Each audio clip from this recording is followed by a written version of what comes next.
Lord Megiddo youth fellowship உங்களை அன்புடன் வரவேற்கிறது.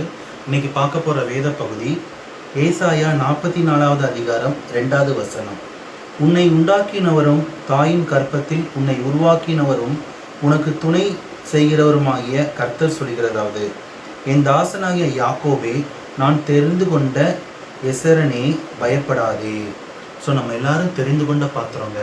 ஸோ நம்ம உண்டாக்கினவரும் தாயின் கருவில் நம்ம தெரிந்து கொண்டவர். ஸோ இதை பார்த்துட்டு இருக்க ஒவ்வொரு நபர் வாழ்க்கையில் தேவன் பெரிய காரியங்கள், மகிமையான காரியங்கள் செய்வாங்க. எதை குறிச்சும் பயப்படவே கூடாதுங்க. உங்கள் வாழ்க்கையில் தேவன் மேலே நீங்கள் மட்டும்தான் நம்பிக்கை வைக்கணும். அவரை மட்டும்தான் நீங்கள் நம்பணும்.